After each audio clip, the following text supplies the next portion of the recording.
Okay.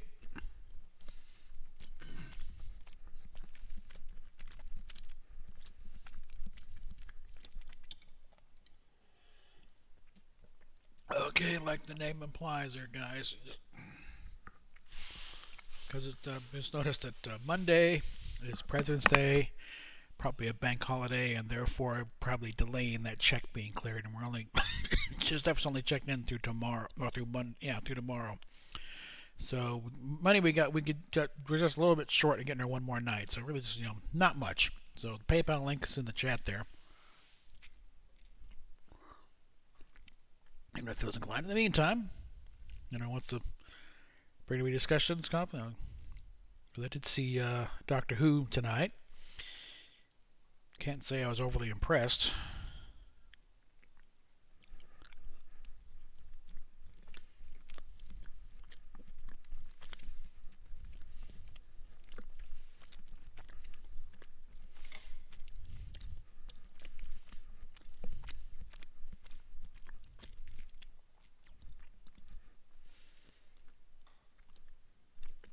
I dropped the latency now, so there shouldn't be any problem buffering, but I don't know.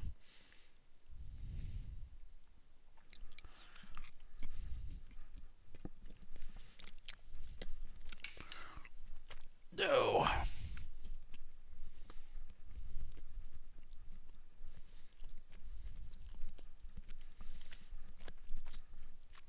I know Tom was talking about doing a stream, but nothing seems to come of that one.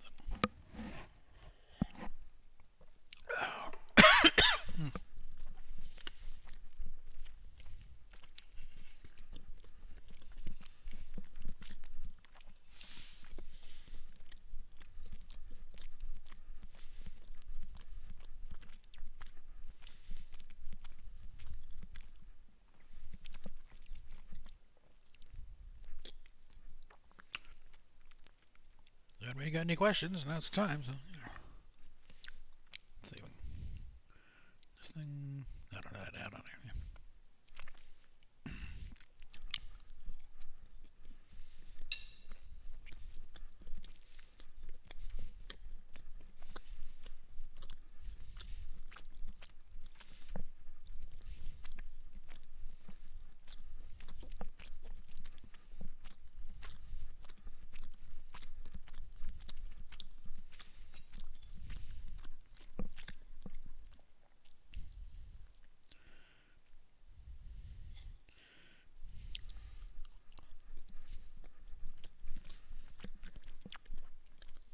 And I figured better to just start a stream my own to do the B-Big rather than trying to invade somebody else's. Because apparently that's considered rather bad form. So.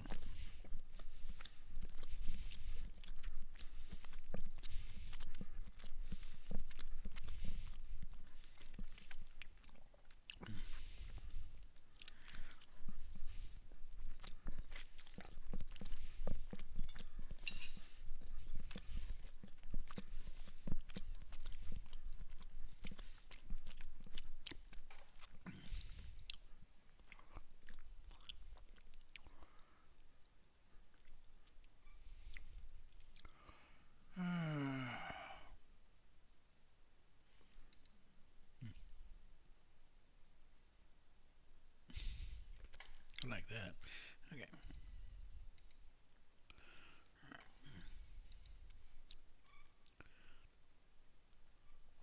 Let's see. And over there.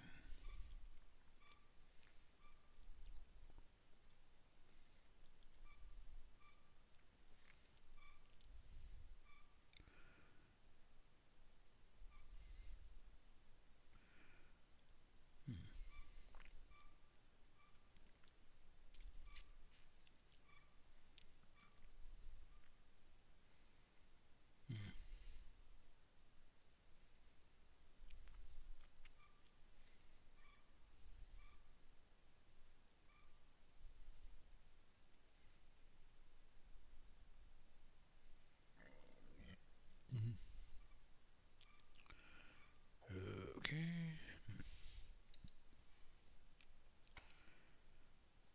Like the name implies, it's like, we just. Just trying to get a little bit of money so my wife can stay in the hotel room for just another night. Because then hopefully Tuesday will be when the thing actually clears. I mean, although, the more the merrier, though. I'm not going to turn down extra.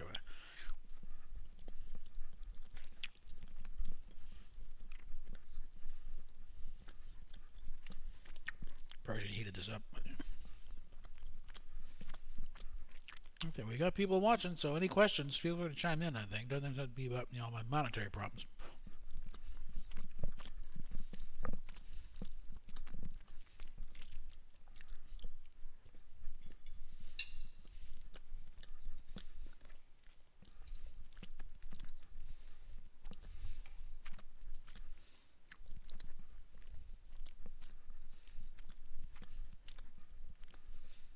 Let's see if I can do some of this here.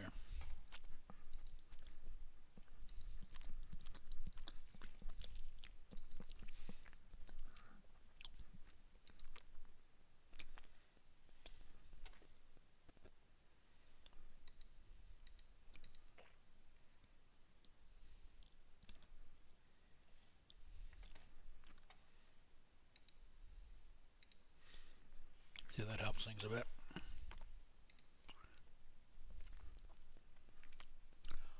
Okay, great. But that'll help towards a paycheck from YouTube sometime next month. But yeah, right now I got the link to the PayPal up there because we're needing something rather immediately. Okay, and that's just again not that much really would do it right there, and I could shut this thing down and we can all go back to bed or whatever.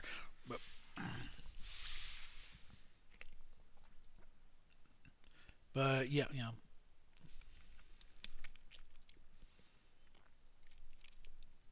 and that's why I got the PayPal thing because you're kind of needing something now. And the way super chats work, it applies towards the paycheck we get from that or all the stuff from that. Now after YouTube takes their bite out of that,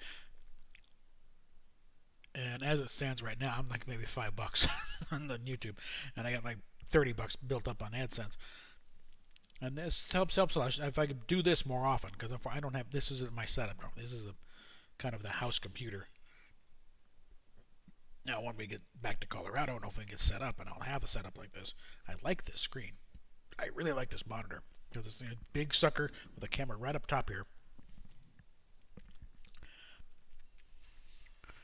So I've got my I'm getting one is it's an Asus one. It's a HDMI big ass monitor. Maybe a 28-inch monitor.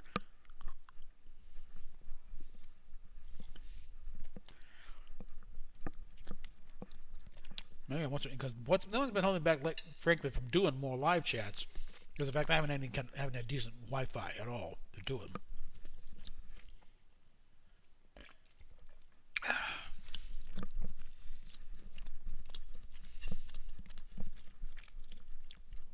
Something about the glaze. This has got some spiciness on it. It's got a bit of a bite.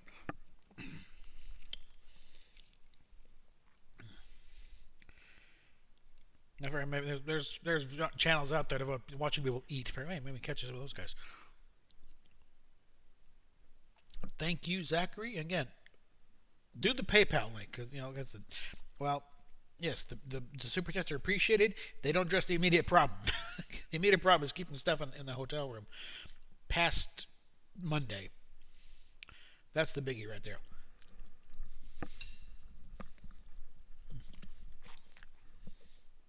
And as it is, we kind of realize, kind of too late. Like, oh, Monday's a holiday. And this stupid thing with the, waiting for the check to clear.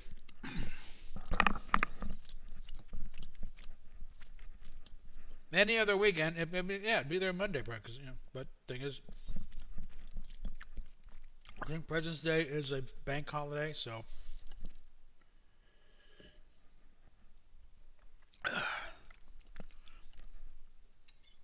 So it's kind of just when you don't want a holiday, that's when one is. And say, Happy President's Day. Yeah, sure. Thanks, I'm president. I'm living on the damn street for the night. Thank you very much. But,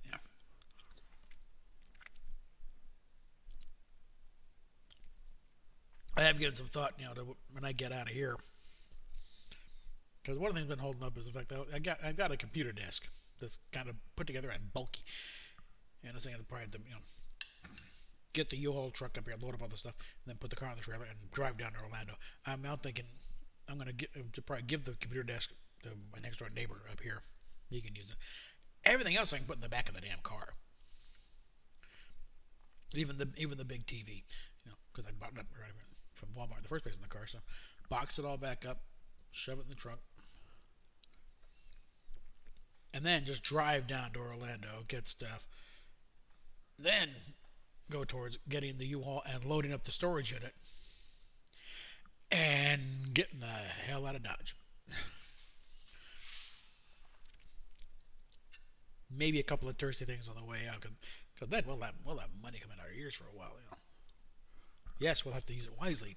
But the thing is, when we're gonna have the chunk of change land in our apps, we can afford to have a little bit of fun. Okay, live a little, and maybe get a good video. In fact, I'm thinking possibly, because I want to take I-10 back. Just basically head to Jacksonville, hang a left, go along the Gulf Coast, and I-10 goes through Houston. Maybe we can see the Johnson Space Center. I've seen Kennedy, got the videos on that. I would like to. Last time I saw Johnson Space Center was in 1983, and a hurricane had just blown through, so a lot of the stuff was closed. But also, since then, the Galileo shuttlecraft is supposedly down there. They took it off on tour for a while. I hope it's back where it's back in its usual display spot. But that would be good to get down there and see that. Since it doesn't look like I'm going to make it to Washington to see the Enterprise, which kind of sucks. But Enterprise isn't going anywhere. Smithsonian's not going anywhere another time. So.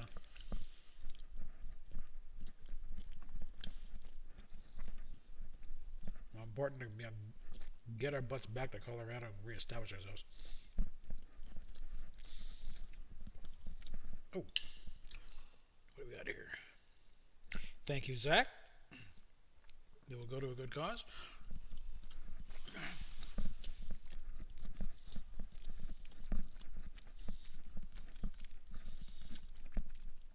Anybody else want to join in on this? More the merrier. Again, we're hoping the check's going to be clear on Tuesday. But yeah, we're at the mercy of the bank. So they wanted to throw some insurance money at us, to make sure in case we got to go through Wednesday.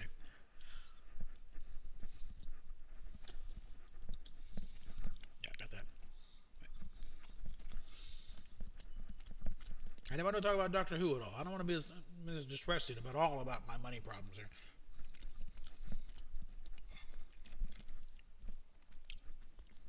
Make this, a somewhat worthwhile stream, not just, me begging. So. Any questions? Fire them out. I will say I was not especially impressed with tonight's Doctor Who.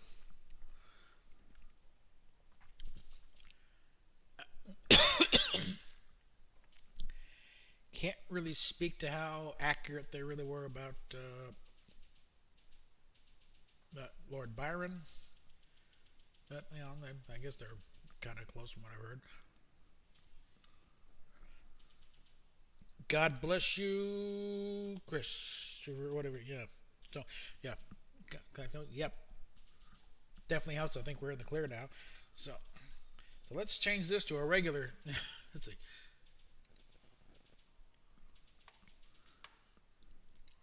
Let's change the title here.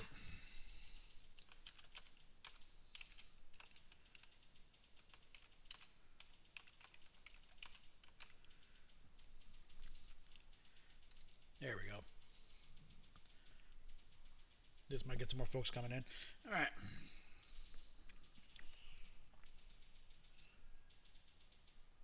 Sounds like someone was doing typing somewhere.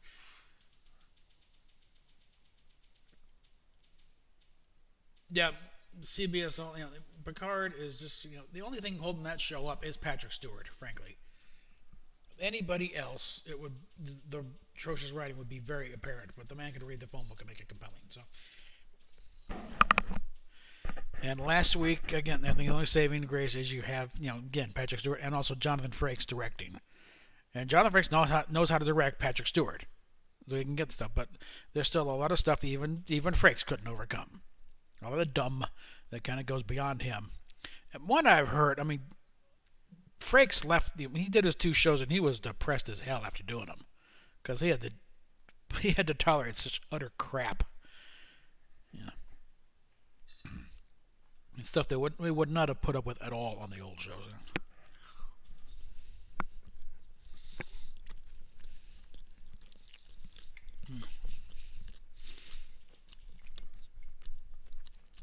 And just a lot of other just stuff. I mean, and a lot of it is, when the show is not meeting the stuff, then it's really easy to sleep onto anything that you see that's wrong. Like, once you establish the characters are annoying, unlikable, bastards for the most part, then it's also easy to leap onto other things like, why is Picard in what looks to be a clothes out of Patrick Stewart's own closet? Yeah. Yeah, it's Dave Collins. He looks like the man from Del Monte in the opening thing. I don't think they had those commercials over here, but I kind of get the point. Yeah.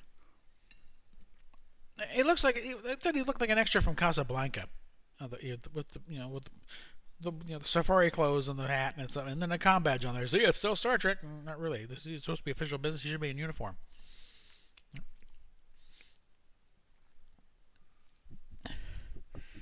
And of course, everything.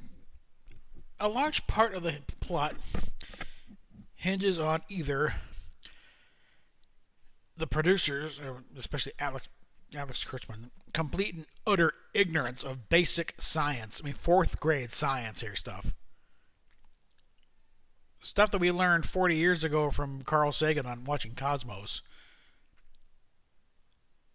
I mean, that and pretty much Picard being an utter dick. There's a lot of decisions he made that was just totally pig-headed, and it's like, yeah, that's not the Picard we know. Yeah, the Picard we know would not have been such an idiot, even back now.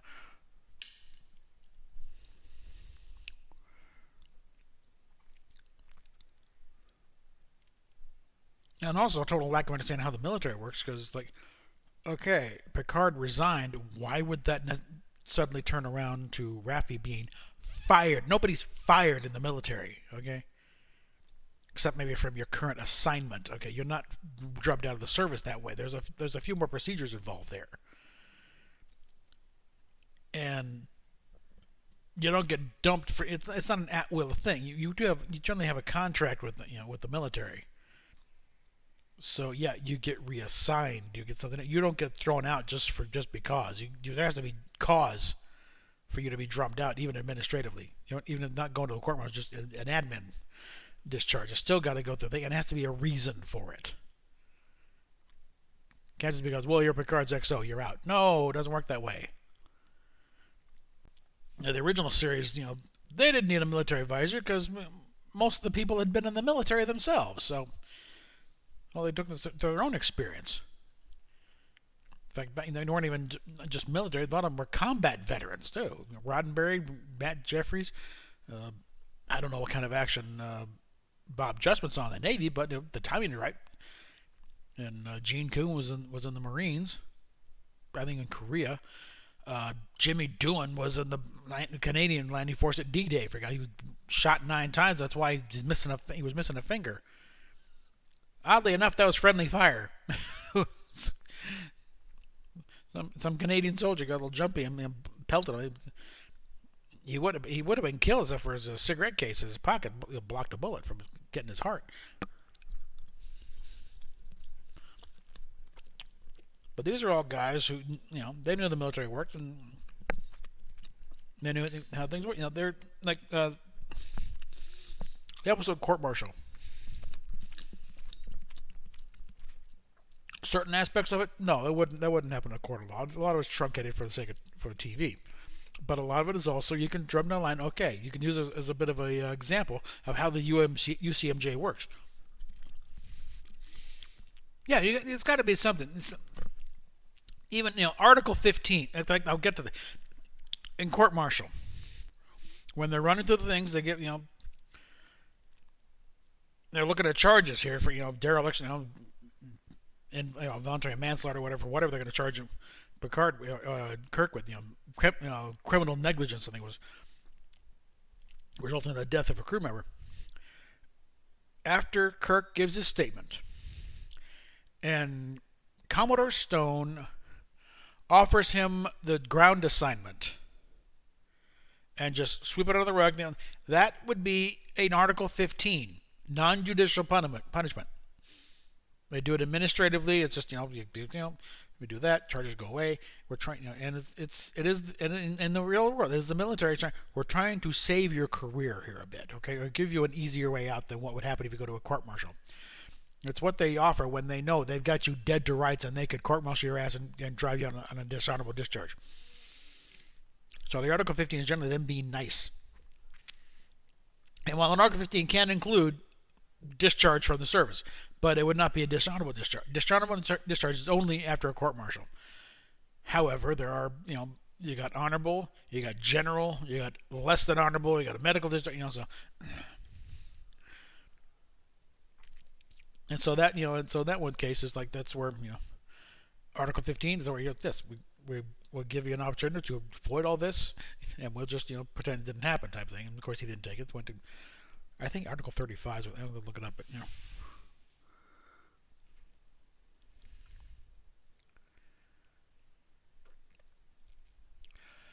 Well, again, they in court martial,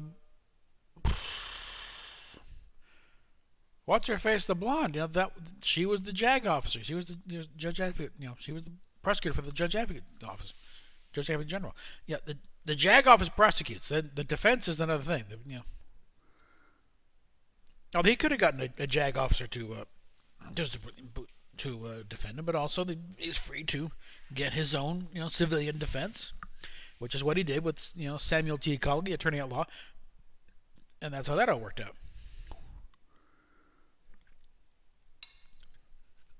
Now that kind of brings you another thought, though.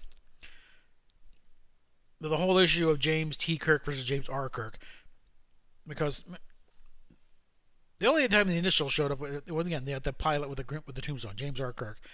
But then it went on, and through a good chunk of the first season, they never mentioned the middle initial.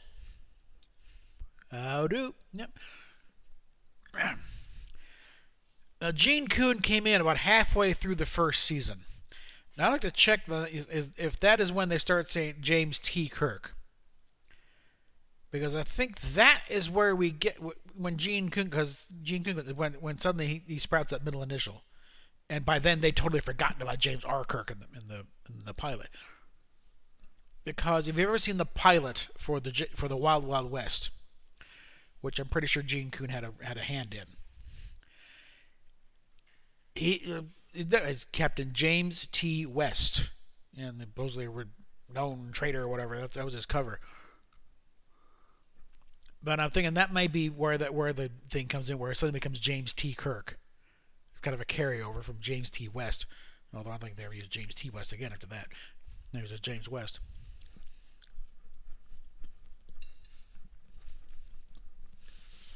But I need to do a little cross-checking to see dates when Gene Coon came in and when was the first time we heard the name James T. Kirk.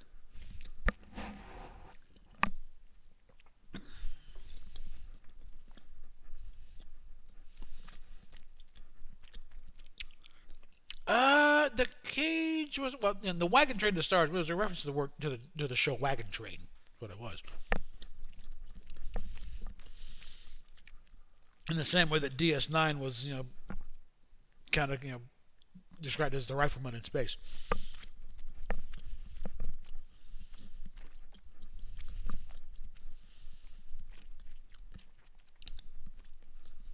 But Roddenberry knew at the time, using the term Wagon Train to the Stars, that was just, trying to sucker the executives into buying a concept and getting by a lot of stuff and not having to go through the whole explanation of, doing these, strange stories,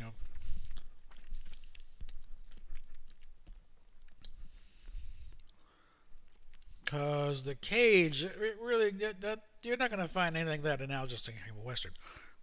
There is more than a little bit of Forbidden Planet type thing there. A little bit of kind of Tempest, forbidden knowledge type thing.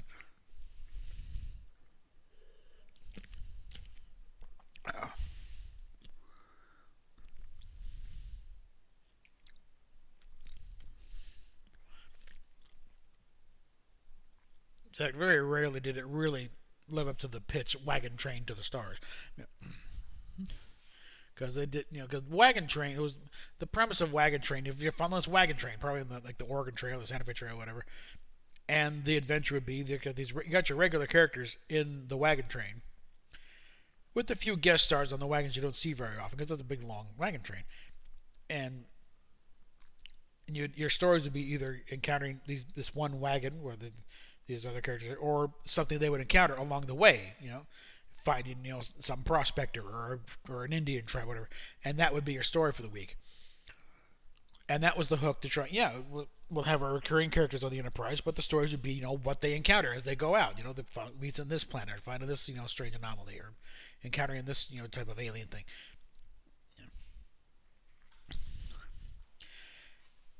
All right.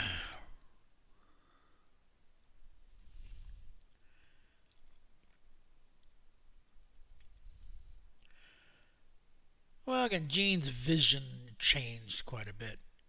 Even I mean, initially the whole thing was he was trying to get a job, okay, trying to get a show that would pick up. And one thing that made things difficult was the fact that he had a history with NBC with the lieutenant, because he embarrassed him rather badly with that one episode. I can't. Well, I should remember the title of it, but.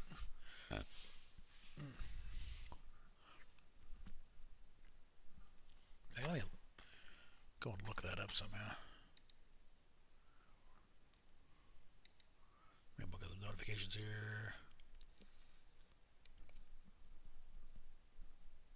Yeah, I don't think we're going to be doing any streams of Midnight's Edge tonight.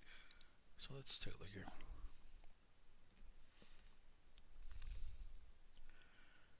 But I want to get this thing nailed down, what episode it is. Alright.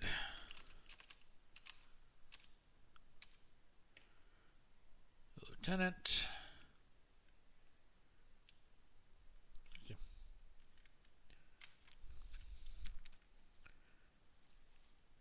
Okay. Well, there's a scene from it, which.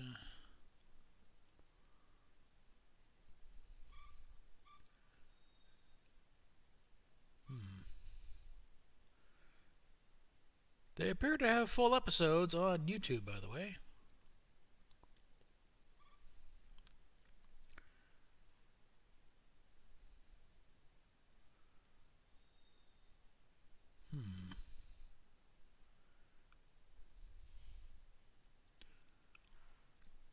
By the way, this episode in question, it was the. Alright, hold on here.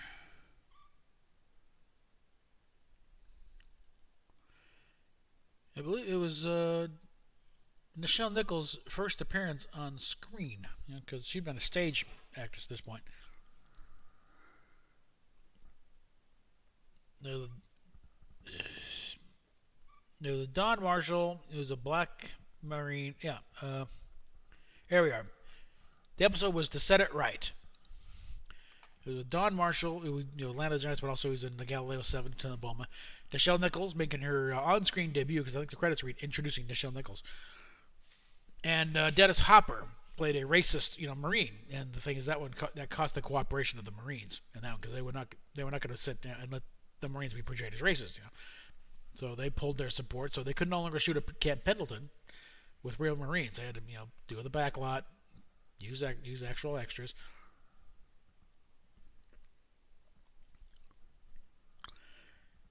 And the thing is, NBC was not going to air that episode, because they were afraid of losing the southern stations on it. Well, Gene screened the episode for the NAACP, and they hailed it to the heavens and gave him an award and all stuff, and made NBC look like idiots. So they never forgot that. So So when Herb Solo came a calling with Gene Roddenberry in tow, it's like, oh no, you don't. So they decided they were not going to just blindly accept this thing. So actually, they picked the Cage because it was the most difficult of the three scripts they had submitted. Well, the idea, okay, if you can pull this one off, then we'll think about it. And the thing is, they did basically pull it off. So okay, fine, we'll give you another shot. This time, use something a little more what you promise you're going to do this time. And then that's when they came back with well, the three scripts they had was Omega Glory, Mud's Women, and Where No One's Gone Before. And Mud's Women was just a little light, a little bit on the light side for a pilot.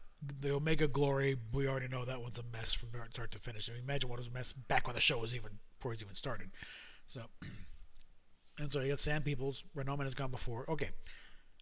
And like Gene said, it better be recognizable action adventure or else. And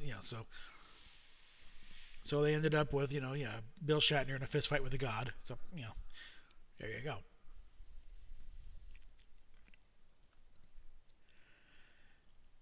Yeah, well, by '69 it was kind of old hat by then because actually well again, it would have been months before that anyway, but because by the time Plato's Stepchildren aired, there had already been an on-screen kiss, and also it depends on interracial too, because really it's a interracial, like black and white, but it's like Robert Culp had been married to France Nguyen for a few years, and she had appeared with him. And I think they'd probably been a kiss or two there, so so it was really kind of picky of when you call interracial. What, Asians don't count as interracial? Yeah. So.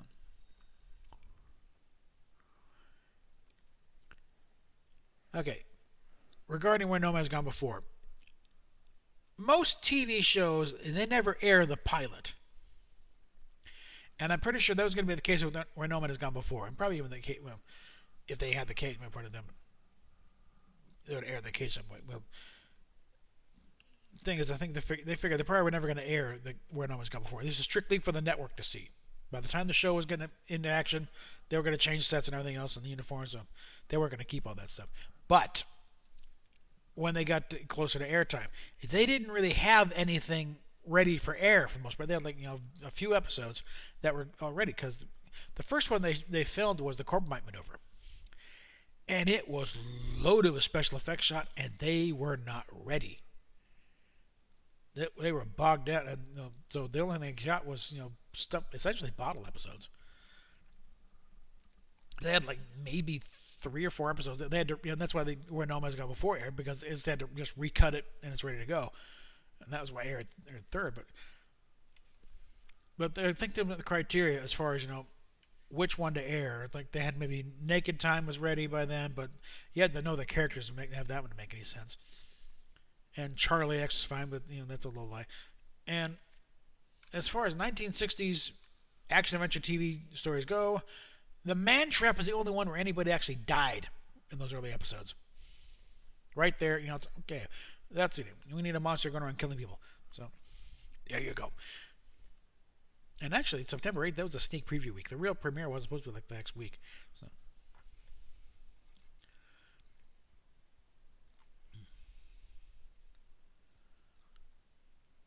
Gene rewrote everything. He didn't just rewrite Bounce. He rewrote everybody. That's one thing that pissed off a lot of writers. Don't like being rewritten. Yeah.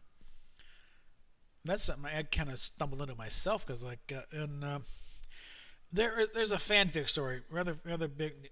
No one, the Doctor and the Enterprise made the rounds a bunch of years, and the main thing is it was published in serialized form in fanzine Enterprise Incidents, and has been collected into book form. And I've got a couple of versions of it in there. But I originally started off as I just wanted a copy, find it online somewhere, and I wanted to get some better illustrations in it. That's all I wanted to do. Because the ones I've seen, the drawings were kind of meh. And then one version was really cartoony, and the other one was just bad. So I originally was just gonna copy it and then do little photo mashups of the Doctor and the crew and do that. But then going through it, well, one, the version I got, it's an ASCII script type thing, so there's a lot of weird paragraph breaks, and so there's a lot of reformatting involved. And in going through it, I picked up a lot of just problems with syntax and some of the word usage. A lot of it was in passive tense, and really need to be change it to more active thing. Some of the dialogue didn't quite read true. It's like I wouldn't quite say it like that. So it turned into a pretty thorough rewrite. I mean, the story is still Jean Laura's. It's still her story. It's start to button. All they did was really change some of the dialogue, add a few things. Because poor Christine Chapel is in this thing. She didn't have one line. Okay, we're gonna stick a line in here. There's also a part where in the original story, it's covered by just the Doctor says this, but in fact, no, wait, that's a known fact. That's like the coordinates for Gallifrey. And so they're in the briefing room. They're talking. Then Spock went. What are the coordinates of your home planet? And so I looked them up. Okay, here we are, and add a dialogue. And a lot of it was just that, just tweaking it so it sounds more like the Doctor, and that sounds more like Spock, and also eliminated a bit where where the Doctor and Kirk are riding on horse or something resembling horses, and she had written how Kirk was not skittish around horses. Well, we know that's not true, so I had to shift that around a bit. But yeah, it got it, and some people think on her behalf were rather offended that I would do this. Meanwhile, the fact it had become pretty much a cottage industry by this point to rewrite that story in one form or another. So I rather wasn't treading on any untread ground that I was daring to think. One guy actually could appreciate what I did. So I've got a link to it. There might be a link to the page that it's at on the old Angel Fire website. It's on my YouTube page. It's on one of the links. But I read the link. Also, like the pictures I worked up for the whole thing. Because the banner picture on my channel page, where you got Sulu and Chekhov looking back with the TARDIS on the screen. That was part of it. And I've seen that picture crop up here in time or two. People posting, say, "Oh, I see my picture shown." Because I know exactly what my picture, because I had to do a lot of work to fix that. Because the thing is, you'd think it's the same angle. No, they didn't quite lock the camera down the exact same spot when they took, because the one from Sulu is from the Corbomite maneuver, and the one from Chekhov's from Return to the Babel. Year apart, they didn't quite link. So there's real fun trying to fit the two together. Basically, it's like pick which view screen you want to keep, and then fuzz around the other stuff. Okay, what do we got here? Gene was involved in Nichelle at the same time as Majel, and I don't know. It's debatable whether Majel ever really found out about Nichelle, but Nichelle was rather ticked off about this. She did not want to be the other woman, especially since Majel was already the other woman because Gene was married at the time. So.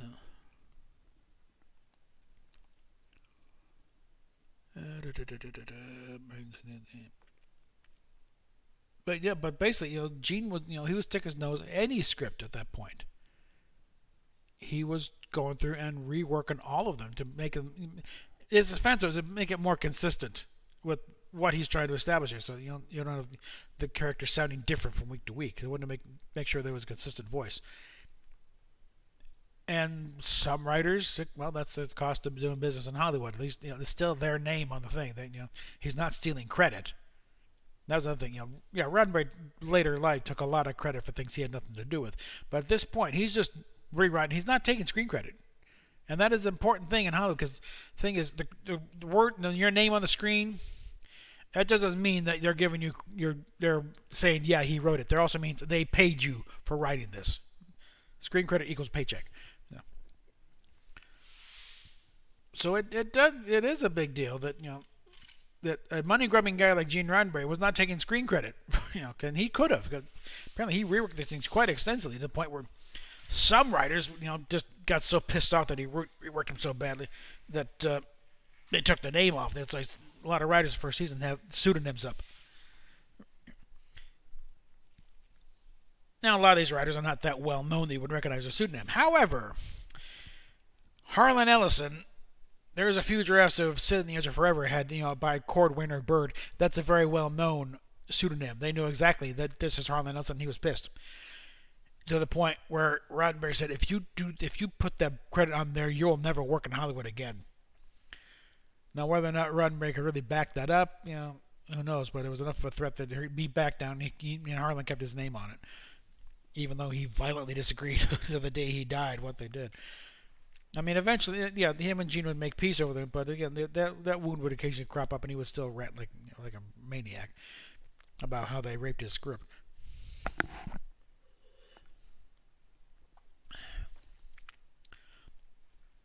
I remember Dorothy. There was a trade paperback that came out a bunch of years ago where it had the original draft and of some essays, a couple by Harlan, about the whole thing of how he, what he went through writing that script, and how Herb Solow and Bob Justman totally maligned him in their book because they're talking about him going to drink. He didn't drink. He said he had one beer in his life and it made him sick. So don't believe anything those idiots have to say. But in the back, there's a few snippets of later drafts and how they tried, and the changes that were progressively going on throughout. We tried to get the matchup there, but there was an essay from Dorothy Fontana talking about, said if that script had been submitted to a show like The Twilight Zone or Outer Limits, it probably would have gone through virtually unchanged. But the fact is, it was Star Trek, and it was using our regular characters that we have to live with. Harlan writes a story, he's on to the next thing. We got to live with these guys next week, and what we just saw them doing last week. So we couldn't just have Kirk abandon his mission with Spock having to save the day. It's still Bill Shatner as the star of the show, and he's got to be the hero. So, yeah, sorry, Harlan. Kirk's got to be the one to make the call.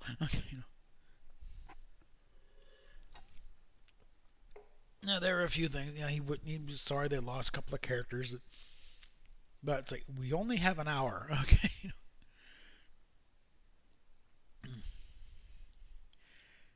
And where are we at here? Oh yeah, Sandy Gate was not, because he did not write the theme song with any lyrics in mind beyond bringing Lulu Jean Norman to do those vocals. That's it.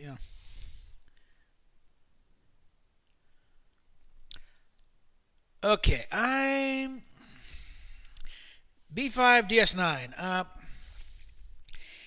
It's possible that there, the idea, because he did pitch to Paramount amongst other places, so made a German idea of the space station.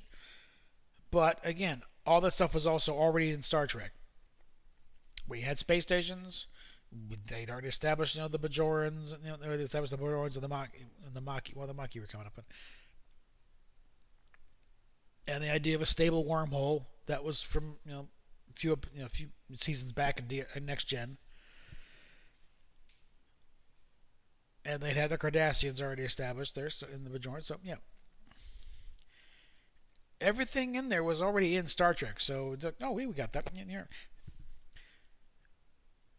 And it's kind of like the Flintstones and the Honeymooners. I mean, yeah, the Flintstones is pretty much a blatant rip off the Honeymooners, and Jackie Gleason's lawyers wanted him to sue Hanna-Barbera. But Jackie said, no, why? It's a wonderful show. Let it go, So we got two good shows out of it. They took off on their own directions there for the most part, okay?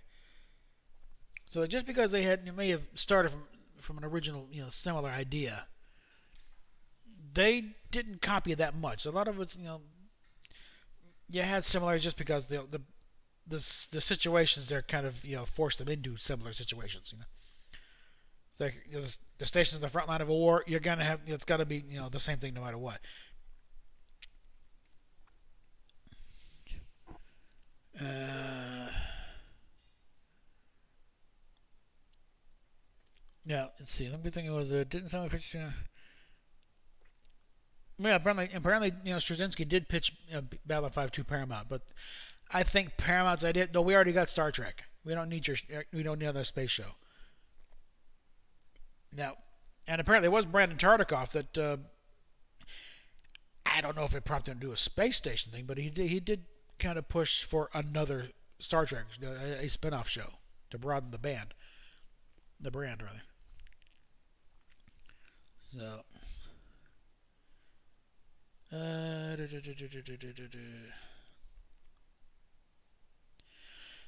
yeah, I don't know if it was how much Tartikoff actually pushed him. Whether it was the whole idea of the space station, in which case we can blame the president on Tartikoff. Berman's just doing what he was told, or just because again they'd had space stations on Star Trek before. You had the stable, a lot of the stuff they already had, which kind of shows, yeah, they didn't need B5. They already had everything they needed right there. Just pull it off the shelf, boom, DS9. But I think also of note that once Next Gen wrapped up and they started doing Voyager, and they started divvying up the writing staff, the hardcore Star Trek fans generally wound up on DS9 because those are the kind of stories they want to do. Where let's challenge some of these ideas. Let's put these Federation the concepts on trial here by fire, and the ones who weren't necessarily that hardcore about it, they wandered over to Voyager, with Brown and Bragg in there because they wanted to go away from the galaxy to worry about this crap, and do all kinds of weird stories. And actually, my view on Brandon Braga has softened quite a bit. I mean, I'm quoted in Details magazine of calling him the Antichrist. Okay, back in the old days of the AOL message boards, I got a copy of it, squirreled away somewhere. And but in subsequent interviews, I've heard him talk about where he was coming from. So I understand where it wasn't that he was totally ignorant of Star Trek, but he was into other shows at the time. He's about my age, like a year younger. He was watching the Twilight Zone and Outer Limits stuff. He occasionally was Star Trek, but he was into a little higher brow. Let's be honest, Star Trek is not top rung sci-fi. Okay, it is entry level stuff. Twilight Zone, Outer Limits, that's a little higher on the rung. It's a little more, because those shows kind of came about when the concept was TVs were still expensive, so it was primarily owned by rich people, so they aimed a little higher. If you look at old comedies from the early days of television, like early Sid Caesar stuff, they're shooting a little higher than what sitcoms would later, because they figured they're shooting for more sophisticated audience because they're the ones who actually own the TVs. Regular dumb poor people don't have TVs, so we're playing to the boxes here. And that stuff, if they read it, would hold up pretty well today because it's a little more sophisticated comedy and writing and drama in that case. And I think Twilight Zone was more of a product of that because they were still shooting people who could afford a TV, which is not as much as there was now. Once TVs became cheap and anybody could have one, that's when they figured they got to start dumbing things down for Joe Sixpack. Don't necessarily agree with that point of view, and neither did Gene Roddenberry for that matter. Because no, these are, we're not playing for dummies here. They're sophisticated. Well, the old saying you always said, there is an intelligent life form at the other end of that television tube. The idea that Star Trek should never have to punch down. Make the audience come to you. Make them come up to you.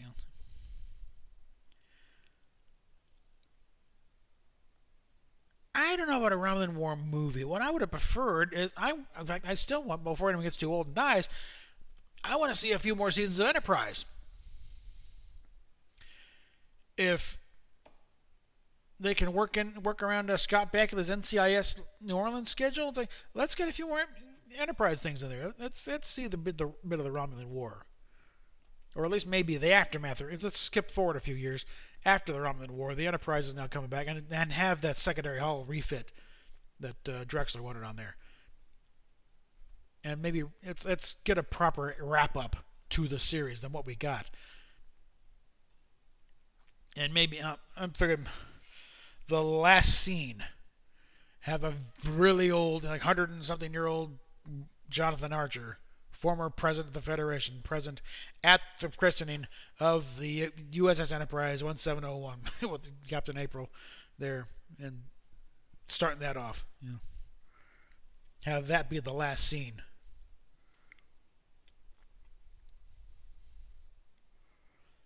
Oh, I would just totally, just decanonize with these are the voyages one, because it doesn't work on any level. I mean, one, you totally insult the Enterprise bunch by making them guest stars in their own show, but it doesn't even fit within the context of the episode Pegasus and Next Gen. Because Riker didn't need to do all this soul search. He did. We saw him do the soul searching in the episode. He didn't need to go to a holodeck to figure things out. I mean, if you really want to do a framing document where Riker's got to go to the holodeck and watch old Enterprise, adventures to figure out what to do, it would have made a lot more sense to have it where he is agonizing over whether to accept command of the Titan. That would have made a hell of a lot more sense. And also the fact that Marina Sirtis had very visibly aged between the 8 years between the Pegasus and These Are the Voyages. So they should have. That was it's still it probably still would have come across as them making the crew, Enterprise crew guest stars on their own show, but it wouldn't have been quite as insulting. So what do we got here?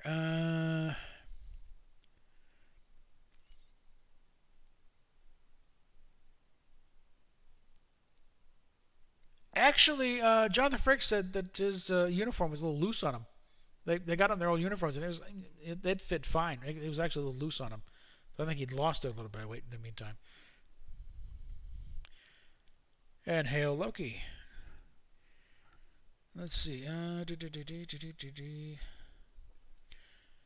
Actually, a lot of more radio shows to start off in the day. Literally, they'd start off on radio and they'd do live action, do TV versions in front of the camera. And the thing is, it was people who it was a matter of talent. These people knew what they're doing. It was just a matter of can you act in front of the camera instead of stand for a microphone with a stage with a script. So that was a big thing. But Guiding Light started off on radio and ran for 70 some years. And like Craig Ferguson talking about, he felt sorry for the people who just gotten gigs on the Guiding Light. Oh, it's been shows running for 75 years. They'll never get rid of it. And then they pulled the plug on it. So. Okay, see what I missed here. Yeah, that's another thing. Brandon Braga was always willing to admit when he screwed up. Yeah, that was a mistake. Okay, I think he said, I think even said Threshold was a bit of a misfire. But everyone apologized for These Are the Voyages. Rick Berman, Brandon Braga, everyone. A lot of the cast is we didn't like it either.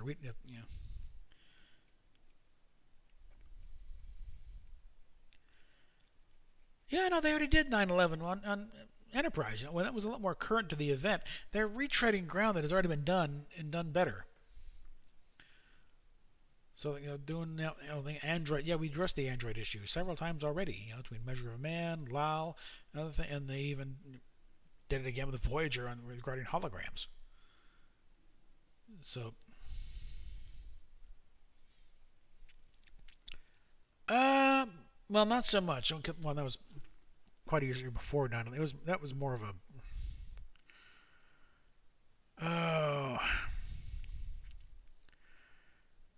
Wolf 359 was kind of the last stand gone bad, really.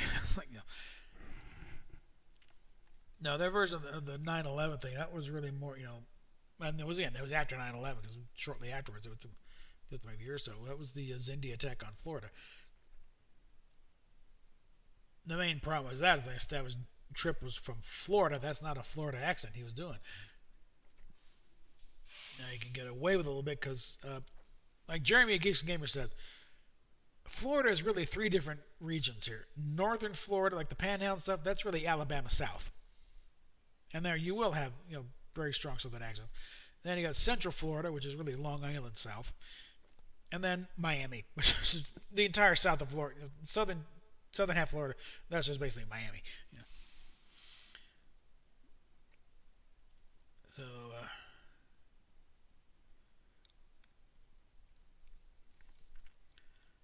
all right, I think Tripp was very much a southerner, but the problem is, again, having been down here even before I got down here, it's like Florida is not really the South because the influx of so many Yankees down here. Even Stephen Fry, he was the show Stephen Fry in America. It was a real good documentary series where he takes as a little black British taxi. Actually, it's different because it's got a left-hand side drive, so it's not the one he has back in England. But he drove it starting from Maine, going state to state all over the Union. He doesn't leave it until he gets to go to Alaska, then Hawaii. But he's at all the lower 48 in the state. And on the way, when he got down, going to the coast into Florida, and he observed that it's no longer the South. The South kind of ends at Georgia. Once you get into Florida, it starts turning into New York again. So this is and a very dissettling. He didn't like it. I figured a little more refinement there here in Daytona, especially on today, the day of the Daytona 500. One of the high holy days of redneck life. It's like this is kind of where the South ends and where, like I said, Long Island South begins, where it's all a bunch of snowbirds and refugees from New York.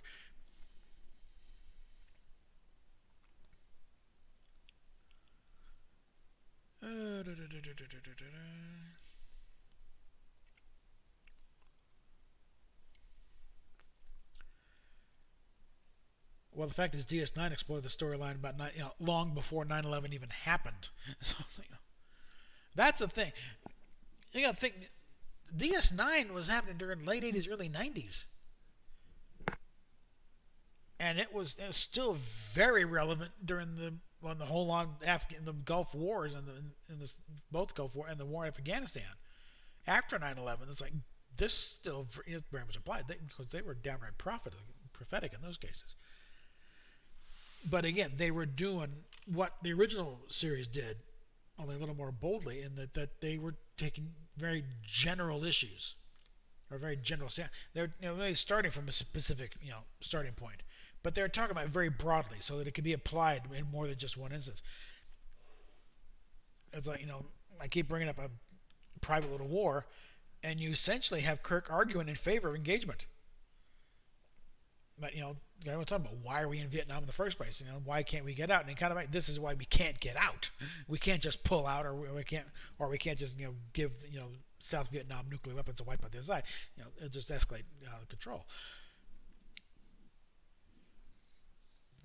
And so and everybody on that thing, from Roddenberry on down to the guy who swept up the sets afterwards, were against that war. But you have your hero, and we can't just pull out. We got to play this stupid little game of balance of power in order to preserve both sides.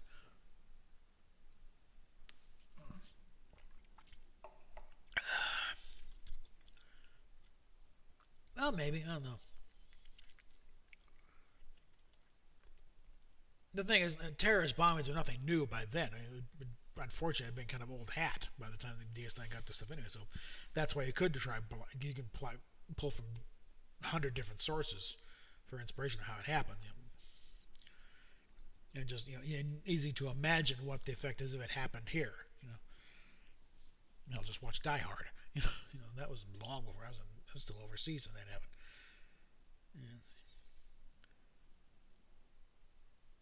Yeah. Actually, I remember because I was working at Teletech at the time when the Oklahoma City, because I was concerned about because I got family in Oklahoma City. So I was like, make sure, and think someone working probably in that area, so I had to make sure, make a few phone calls. Are they okay? Are they anywhere near these? They were nowhere near them. So.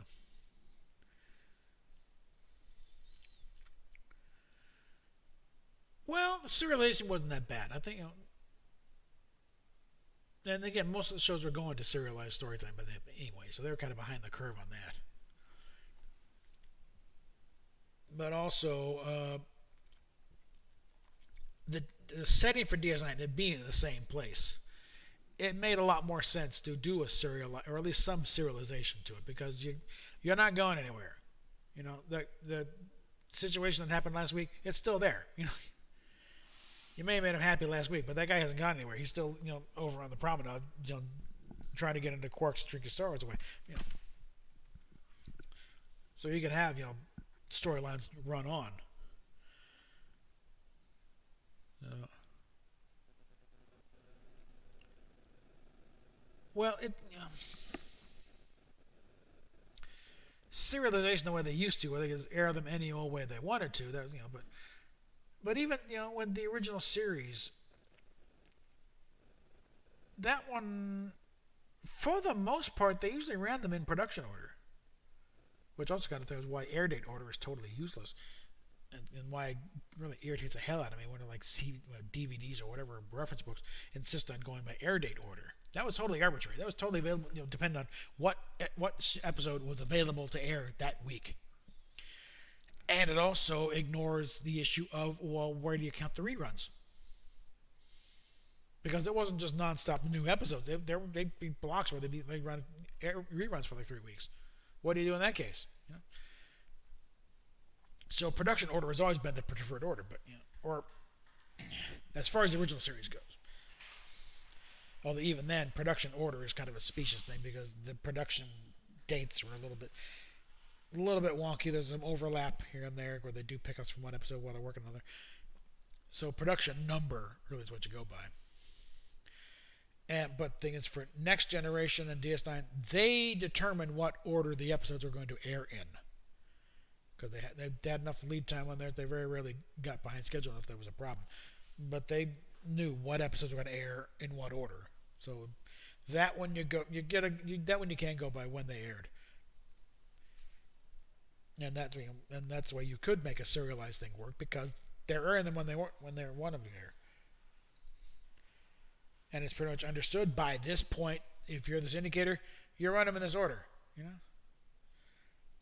And usually, and again, the things are numbered anyway, and they show up at the station. They don't just have it labeled; they have the production numbers, and then usually, just out of convenience, they'll just go by that number. That's how the original series generally ran in production order. When they ran in syndication in the 70s, they would just go by the number, and then they generally run in production order. So that's why when I first really could watch the series, because like I said, I watched it as a toddler with my dad when it was on NBC, but I have no memory of it. But the thing is, I had no first discovery of Star Trek. It was always there. I always knew what it was. Yeah. So like in 73 or 72 or so, when we got my first Enterprise model, I knew what it was. I knew that was the Enterprise of Star Trek. Even though I had no distinct memories of Star Trek at that time, I knew what Star Trek was pretty much.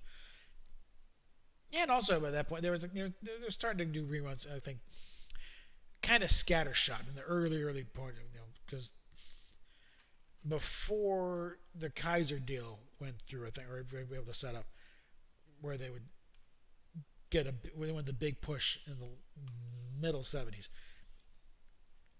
There were some episodes. It started rerunning early on here, because I remember occasionally on Channel 9 on Saturday afternoons I would catch one, but it would be like halfway because they never know what's coming on.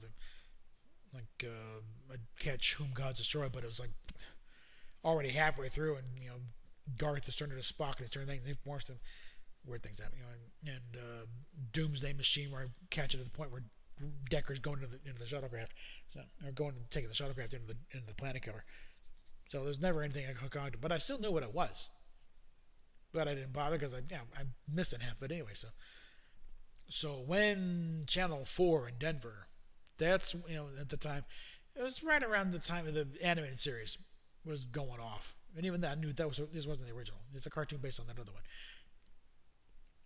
And I think also I'd picked up probably making this. I picked up the World of Star Trek first. Maybe the Making of Star Trek at the same time. They're the grade school, book sales. So I'd already studied a bit, so I want to get to when these things are going.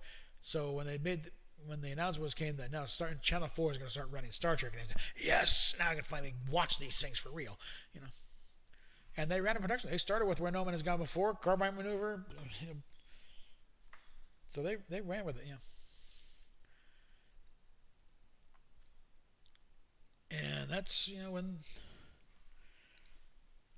when I started doing hardcore studying. But I'd already known about it. Europeans, because British also, and they're related with censor of the violence. Germany did not run patterns of force until long after, because something to keep in mind: the swastika is a banned symbol. The only show I think that they would run that would have SWAT would be Hogan's Heroes, because you're making fun of the Nazis at that point. That one, yeah, do it all you want. But something serious like Patterns of Force, they just wouldn't every episode.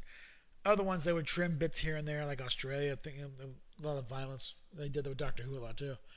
That's why we have a lot of the scenes from lost episodes, because they would cut them and they still got the clip somewhere. But it was long. It was many, many years before they were able to legally view Patterns of Force in Germany. Okay, okay. Just World War III, the same thing in the Second World War.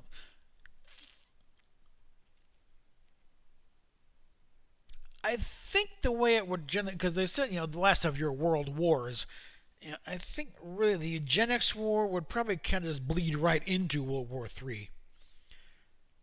So it'd be kind of like, historians arguing about when one began, when one ended, when the other began. Because I can definitely see the argument where after the eugenics wars and these guys are overthrown and they hightail it off world, you got a major power vacuum at that point, and that leads right into World War III, and the post-atomic horror, and then finally, Earth finally gets its act together after almost killing itself. Oh yeah, because in fact, spent a week in Germany when it was in the Air Force. They were moving tables around in cafeterias, and it was in Jever, Germany. It's in northern Germany, little town, very nice place. But spend the day out, just walking, seeing the place. I had my little Berlitz book in hand in case I needed it, and into a shop that they got some models there. And there's one of some old, World War II fighter planes, and no swastika on the tail. Everything else is there. Got the cross on the wings, but the tail, no swastika. Now I don't know if they included it inside the thing, because if it was just couldn't sew it on the packaging. But as far as on the box, no, on the box art, no swastika on that tail. Kind of like for a while, model kits of the General Lee from Dukes of Hazzard, they would airbrush out the Confederate flag. Please. Anyway,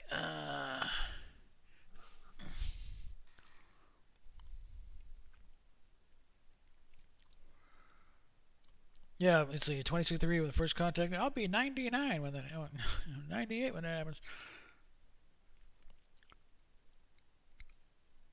But I think basically, consider like the eugenics wars were in the 90s.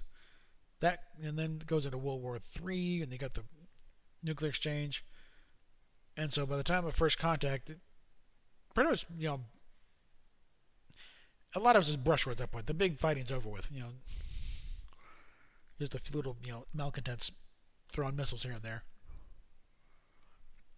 But that's where they're starting to pick the pieces back together, and Zephyr Cochrane does his warp flight, and Vulcan's coming down, and everyone says kumbaya. So, at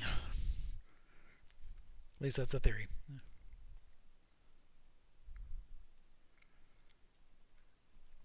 Interesting. One thing about airing stuff overseas. When I was over there, yeah, occasionally you'd have Star Trek episodes that air like on BBC, but it kind of ran a thing of like the playback speed was a little bit off,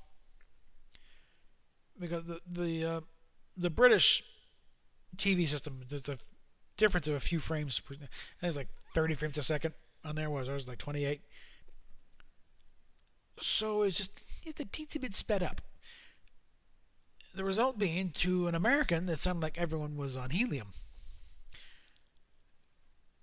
Whereas for a British viewer, the second they heard them at the actual speed they sound like they're all drunk because suddenly they're slowed down to compared to what they were used to hearing them as. So.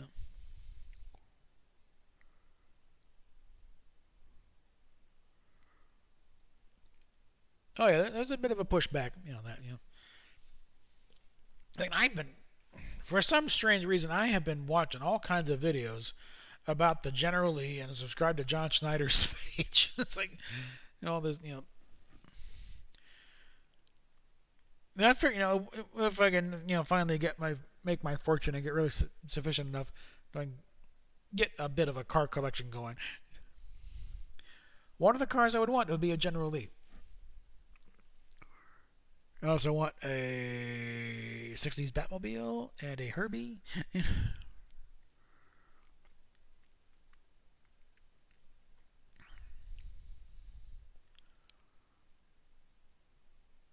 But let's see.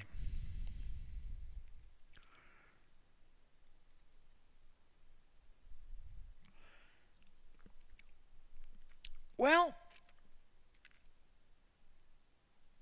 I remember at the time there's a rationalization that during World War II is raging. You went to L.A. during World War II, you wouldn't notice anything different. Maybe some rationing going on, but life still went on pretty much as is. It wasn't war ravaged, on the states. So they could have been going on. Just nothing happened in that day that made the headlines. Orville Nation. Hey, okay. Okay, Warp 10.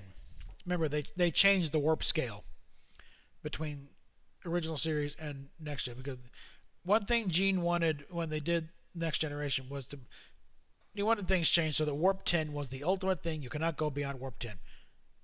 Just do it, And his thing would, a lot of people, argue about, he didn't think of how half this crap worked. He just said do it and let other people do it. It's kind of like a little argument over on Triangulum Audio thing about the Doomsday Machine and what the thing actually was. And the citation he mentions comes from basically a conversation between Norman Spinrad and Gene Roddenberry, where Spinrad's complaining about the look of the Doomsday. It looks like it took a windsuck, dipped it in cement, and Roddenberry said, "Yeah, I think that's what they did." Neither guy knew what the hell they actually did. Spinrad, the first thing he saw of it was when it was on TV. He didn't have anything to do with the effects. And Roddenberry wasn't the showrunner at that time. Gene Kuhn was. All Roddenberry knew is that what he described in the script was not going to work. They had to simplify the thing down considerably, and maybe have a few things to know about what it's going to look like. Yeah, great, go with it. He had other things to worry about. He was probably rewriting 3 or 4 other scripts at the time too. Although actually by that point Gene Kuhn was doing Rotten and Gene Roddenberry was going on vacation with him, a much needed one. But he didn't have any direct knowledge of this stuff. He left the stuff to Justman and Kuhn to worry with. They were the showrunners, especially Justman. He was the money guy. And things it kind of tore into that subject on Trek BBS quite a bit. And yeah, it was talking about the windsock and cement. That wouldn't work for a number of reasons. One, it would collapse under its own weight. And cement takes forever to dry. And they're working faster. They're already always behind schedule on that show. So what it looked like, everyone figured, is, and you also got to get a light in there. You dip a windsock cement, you're not getting a light. So basically what they probably did is you take a stage light, get the little swirly light effect by a couple of star filters on some kind of rotating thing, and you build up a wire frame, like some chicken wire and some maybe coat hangers. Wrap it in foil, put some blue gels and make it look alien. Boom, you're done. It's lightweight. You got a light in it. You move the camera around for the movements. And it's got to be a one-off, so it doesn't have to be particularly sturdy. Maybe get some kind of texture in there for the thing. But fair, that was probably how they did it.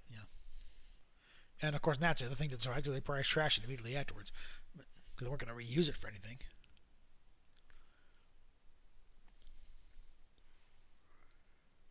But I don't know how I got on that one. But yeah, the whole point was, and if you read I don't know, they in the tech manual they published from Ballantine, but in the writer's tech manual, Well, I think it is in the Valentine one too, but or pocketbooks where they talk if you hit warp 10, you're basically going to every point in the galaxy in the universe simultaneously. That really is more of a reference to the Hitchhiker's Guide to the Galaxy, the Infinite Probability Drive. Probability Drive. Yeah. So it's kind of semi a joke. The problem is that Brandon Bragg, I don't know if he got the joke or just decided to roll with it anyway because it sounded fun, but that's where he got Threshold, and they did that. And I think he has apologized for that. It was dumb. You know.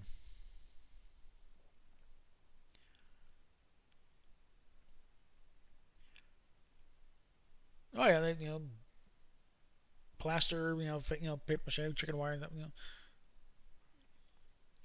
Actually, a lot of these spray foam, a lot of for the walls and stuff. Just spray foam and spray paint it. Yeah, ready to go.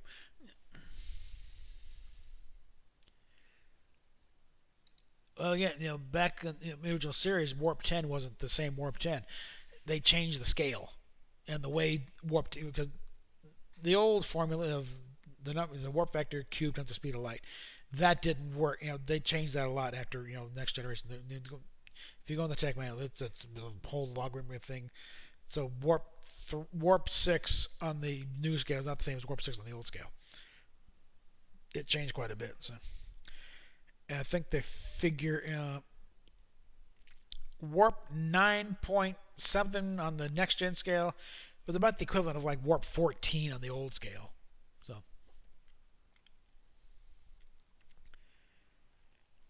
And then they figured they'd be cute with all good things. Warp 13. Well, you already established you changed the scale once. Why not figure just change it again?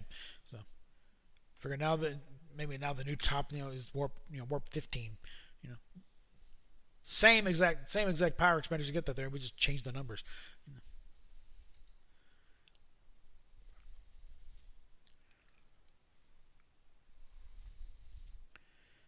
Now, I think with the Traveler in case, that was the case of the Enterprise was not doing the standard warp drive. They were doing something other, something strange, something more akin to like hyperdrive, hyperspace.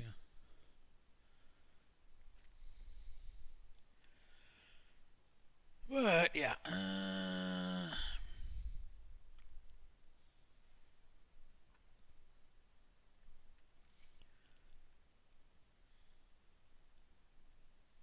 yeah, a lot of it was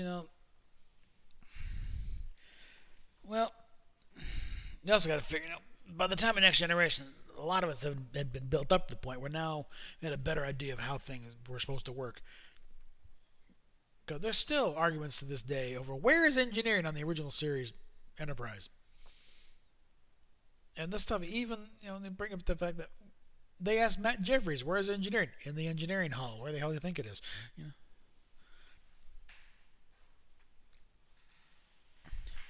And which way does the bridge face? Forward or off the three? According to the people who made the show, it faces directly ahead. That door's just there for camera angles. Okay?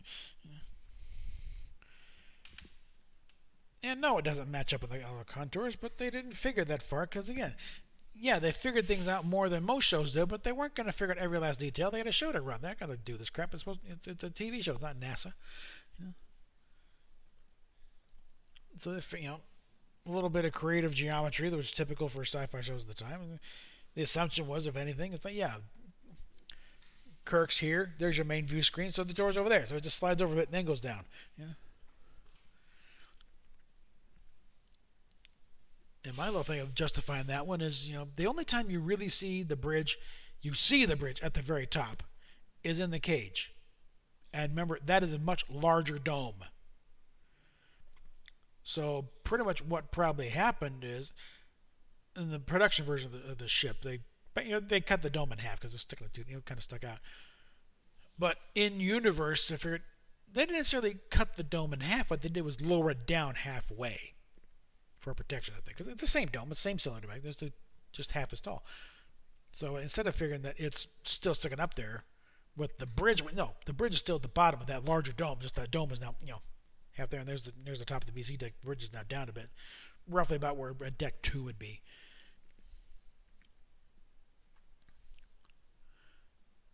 but you still have the bridge, and then deck 2 surrounds it.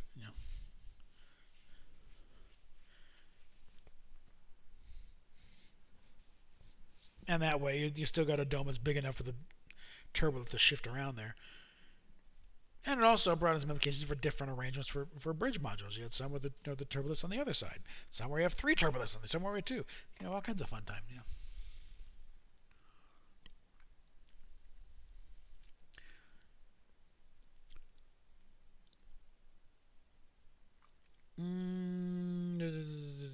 Okay.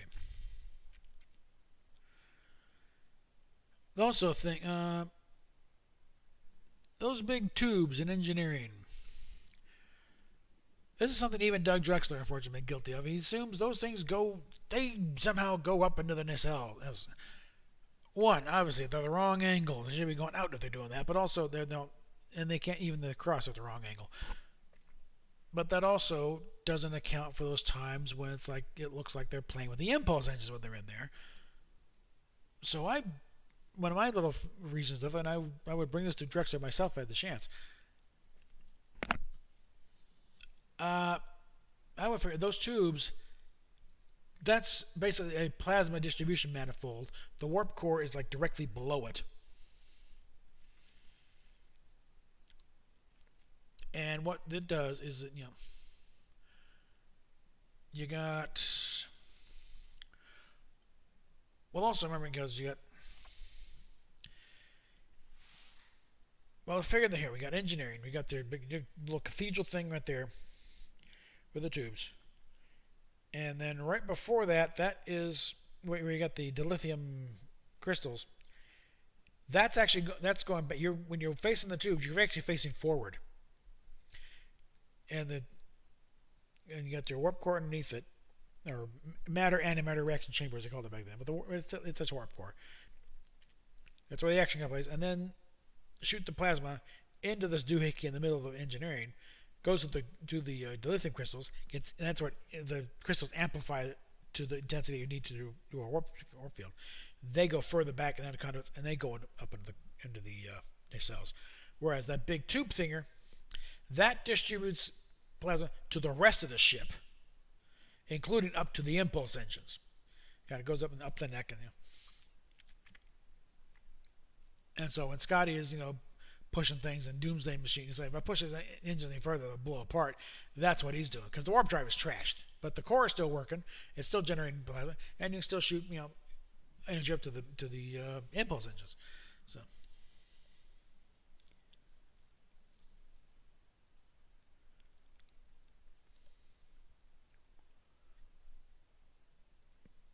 Okay, the episode's by any other name, and yeah, that was the old scale. Okay, warp 11 was the speed they were doing at that point, and that would come in about probably warp 8 on the next gen scale. So.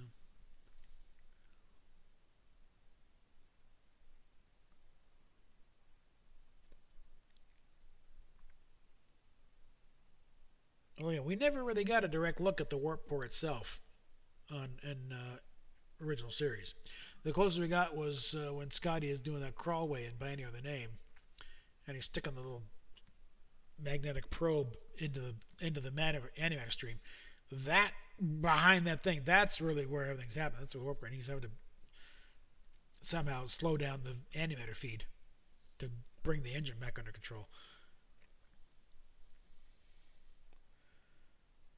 But yeah, I should put up things to my set of blueprints that I've been working on way too many years. Oh damn, out of water. But I think I got it pretty well figured out of how that ship worked out. Again, look at my Kingsland videos, especially the first one. I got a thing where I'd say, okay, yeah, here's where I can actually in engineering say, yeah, here's a thing. That's where that does. This is the thing. This goes that way. So.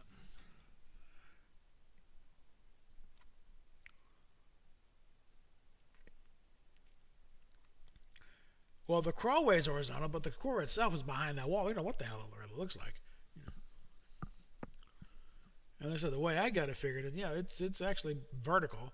You got the antimatter pods and stuff at the bottom of the hull, with all the workings for that. Shoots up into the core, That's where the reaction happens, and it goes up a little further and shunt it off to the dilithium crystals, and then goes further back. But and then you carry that forward to the next the motion picture version, where they just take a lot of stuff, just got a right big gigantic core. Any probe admitted he forgot about the matter part of the equation. When he has the antimatter pause, he forgot about the matter part. So it's like, whoops. So for that one, what hasn't been identified? And I think, well, you could put some slush tanks up in the primary hull, on either side of the impulse deck. So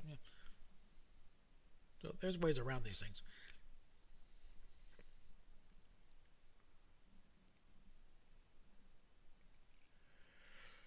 Oh God, how long have we been doing this now? It's already 10:40.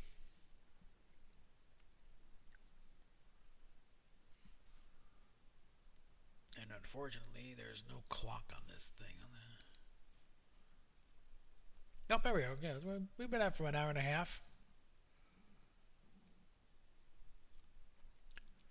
So, and there's a major time delay in my video feedback here. Get up there. Get caught up. All right.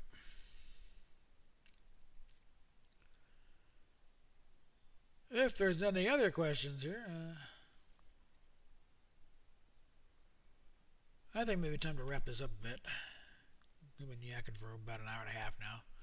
And again, accomplished pretty much what we need to do as far as money goes. So thank you again for all of what you've done to help guys. We're still at the point on the lower end. We're at the lower end of the food chain on YouTube. So, and we're down here. Yeah, you get a lot of channels like be sure and share and subscribe and channel and donate to the PayPal and Patreon and stuff. And yeah, that's another thing. I need patrons. Damn it, I got 2 patrons. It's like. And again, people say, you start at $1. I got a $1 level now. Okay, no more excuses. Okay. Just need 100 guys to for my subscribers to sign up for that level, and I would not have any problems at that point. Yeah. So yeah, I think we're gonna wrap this up here. I'm gonna see if anything else is going on. Cause let's see, look at what else is going on YouTube here. The Inquisition's going on, so I think I might pop in on that here. So.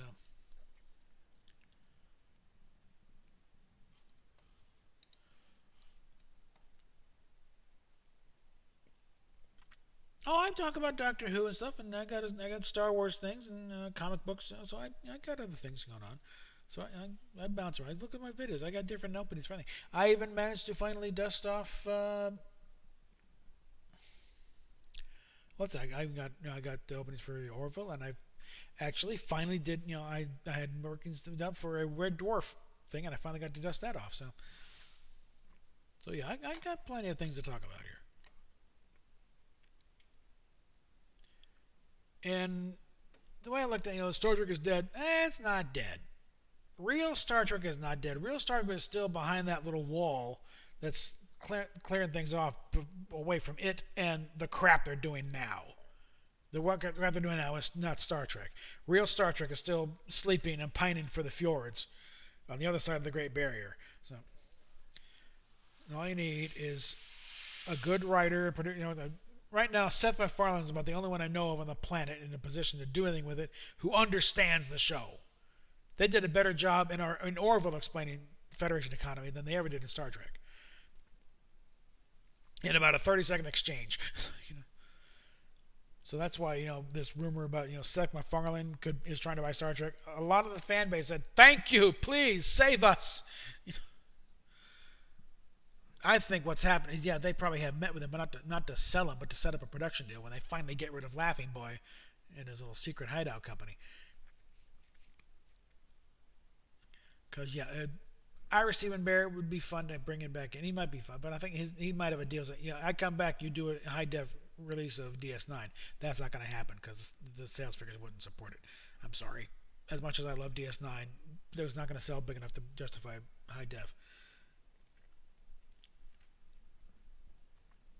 What I would love to see, I don't know. Maybe just be even just a fan thing about it. Like, it would be because it would not take much really to make the Orville into a Star Trek show. A lot of it's just really changing labels and uniforms for the most part, and you keep the same aliens. Don't need to turn Borders into a Klingon. Keep them. There's room enough in Star Trek for Mocklins and Kraylon or whatever and all them, Kalon, Krill. Doesn't have to all be Klingons and Romulans and Vulcans. The only thing that really puzzles me on if the little temporal anomaly episode happens and suddenly it's Star Trek Orville is what would the Orville itself look like? Because that one would change. You couldn't keep those loops like that. They'd have to somehow work in their cells. But everyone else, just put them in Starfleet uniforms and you're off and running. And maybe just change the front of the bridge from a window to a view screen. That's it. That bridge would be perfectly at home on any Federation starship. Yeah, it's Star Trek and Witness Protection Program. That's all it is. Because they're doing what Star Trek did best, and they're doing it just as well as Star Trek, and they're with a few dark jokes. So, because the fact that it's not the Enterprise, even in that universe, it is not that universe's equivalent to the Enterprise. It's a lower level ship, where the standards aren't quite as high, and the people aren't expecting to be the perfect, representatives of Earth. There's like, you get a guy like Gordon who likes to draw dick pics on the side of shuttlecrafts, and John Lamar likes to have his, have his soda turned away, under the helm, where you can have a little more fun, because another description is Orville is Star Trek with the stick pulled out of its ass. So, all right.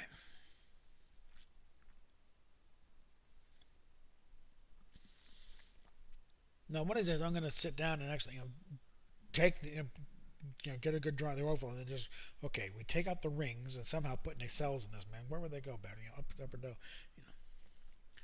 Because one of the shirts I got after, that Sis got after the accident was because we went to the Think Geek, and I was kind of torn on whether to get the Planetary Union shirt or the one with all the ships. Well, she got them both. I replaced that one, and also one with all those ship classes. The Orville is like one down from a heavy cruiser. I mean, there's a whole range of ships. They go, bunch of them down there, but like small cruisers, the little light cruisers, then the Orville, and then the big heavy cruisers. What I'd like to see them try is name one of their ships Enterprise, and just see what happens. Because it would be along the lines of Paramount long time ago apparently tried to copyright USS Enterprise, and the Navy basically said go pound sand. It's like, no, you can't do that. NCC 1701, yeah, you can probably copyright that. You can copyright the design, but the name, no, you can't copyright the name USS Enterprise. Okay. So it would be hilarious to see the Orville come up with one of their heavy cruisers named the Enterprise, just to see what happens. That would definitely tweak them in those.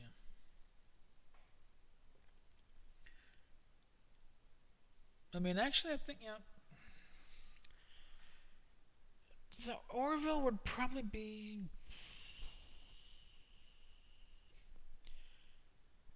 like an Intrepid class that maybe is a little bigger.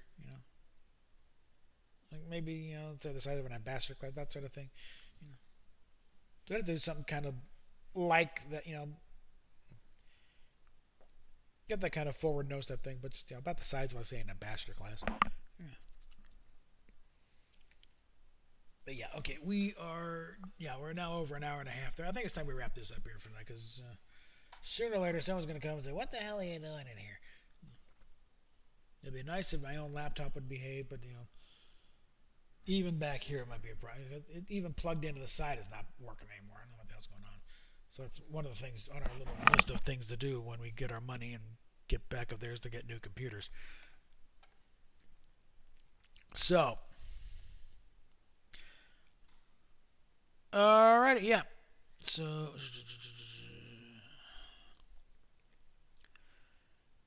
that was probably just marketing. Marketing people are not like normal people. So, okay. Okay, so again, thanks to those who have chipped in. If those who still want to chip in, the PayPal link, I think, is still at the top of the chat. I will throw it again down here if you want to throw some bucks our way to help make sure that, because the whole point, the start of this tonight's chat was the realization that tomorrow is President's Day and therefore a bank holiday most likely, and therefore that check is probably not going to be there yet. So we need another day of stuff in the hotel. So there's the PayPal again. If anyone wants to throw some money at us, we got get a little more of a cushion so we can actually eat.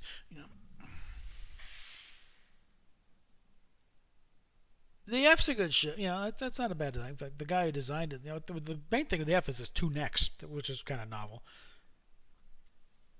But like the guy who designed that one, like that wasn't even his. I think he did a few designs. That wasn't his favorite. He's like, "What? You want to go with that one?" But yeah, that's and actually, in order to kind of justify any affection for the Disco Prize, I figured that would be the Enterprise G. Because I figured something about that design, but the way they got the thing's so oversized. It's about the size of the Enterprise D anyway. So I figured, there we go. Just throw a G on the end of that. There we go. It's that's the next ship after the F. So okay, I will wrap this up here about now, so I can either see who else to pester. Thanks to Doomcock, and the Inquisition's going on over his channel. So I think we'll probably head over there for a while, but for the most part, I think we're going to wrap this up here. So, yeah, I think we'll wrap this up here. So, thanks a lot, guys. More help is needed, but thanks for what you got so far, and we will check at you later.